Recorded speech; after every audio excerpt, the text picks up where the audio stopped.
जय श्री राधे। आप सभी ये सोचते हैं कि बार बार ऐसा क्यों कहा जाता है, सभी ऐसा बार बार क्यों कहते हैं कि हमें भक्तों का संग करना चाहिए, क्योंकि भक्तों का संग अगर हम करेंगे तभी हम पर कृपा हो पाएगी, तभी हमें भक्ति मिल पाएगी, तभी हमें प्रभु का प्रेम मिल पाएगा।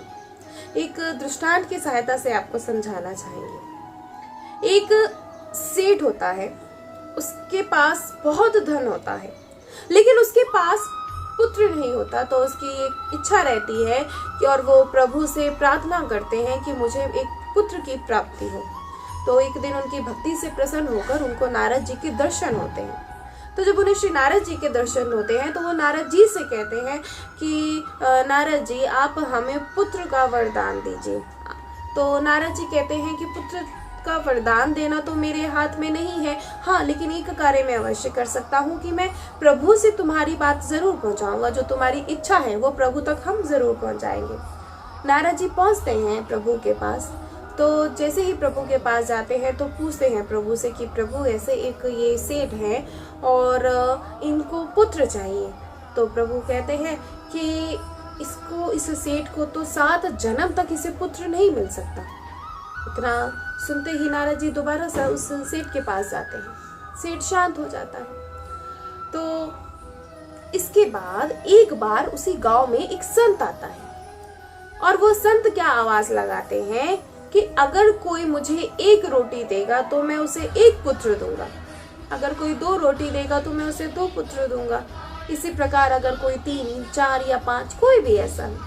तो सेठ जी बड़ा प्रसन्न होते हैं और जैसा सोचते हैं कि चलो 1 रोटी देने में क्या जाता है, कि अगर रोटी देने से मुझे पुत्र की प्राप्ति होती है तो उन्हें 4 रोटी देते हैं और फलस्वरूप सेठ जी के 4 पुत्र होते हैं। अब कुछ समय बाद नारद जी वहाँ से गुजर रहे होते हैं तो सेठ से मिलते हैं।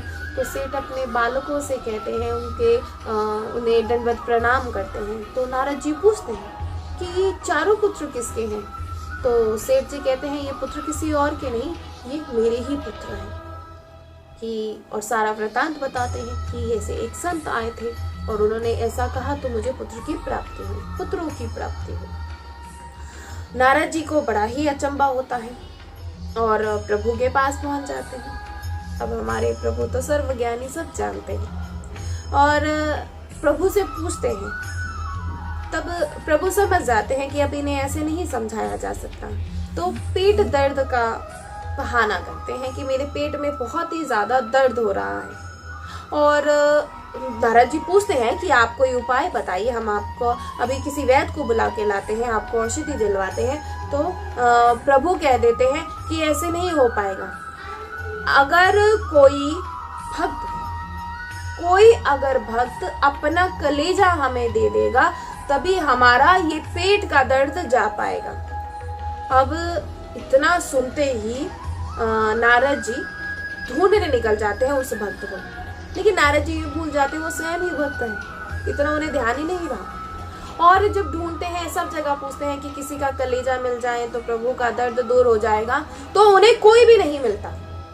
फिर उसके बाद नारद जी कहीं से गुजर रहे होते हैं तो वही वो संत, जो मस्ताने संत जिन्होंने सेठ को वरदान दिया था, उन्हीं के पास पहुंचते हैं और उनसे कहते हैं कि ऐसे ऐसे करके प्रभु बड़े तकलीफ में है, लेकिन अगर किसी भक्त का हृदय मिल जाए तो उनका जो दर्द है वो दूर हो जाएगा। बस इतना सुनते ही संत बोलते हैं कि भला मेरा ये शरीर किस काम का, कि जो मेरे प्रभु के काम ही ना आए, और मेरे प्रभु को तकलीफ है। और इतना सोच कहते ही चाकू हाथ में लेते हैं और अपने हृदय को जैसे ही निकालने लगते हैं, साक्षात प्रभु प्रकट हो जाते हैं और नारद जी से कहते हैं कि देखा, ऐसे भक्तों की बातें नहीं टाली जाती। इसीलिए आप सोचें कि नारद जी खुद ही भक्त थे, उन्होंने ये नहीं सोचा कि मैं खुद ही दे सकता हूँ, ऐसा उन्होंने नहीं सोचा।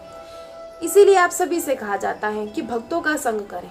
भक्त आपको, इस संसार की हम सुविधाएं नहीं कह सकते कि आपको सुविधाएं दिला सकते हैं, नहीं, लेकिन भक्त आपको भक्ति और भगवत दर्शन अवश्य करवा सकते हैं। भक्तों की वचन को मिथ्या नहीं करते प्रभु।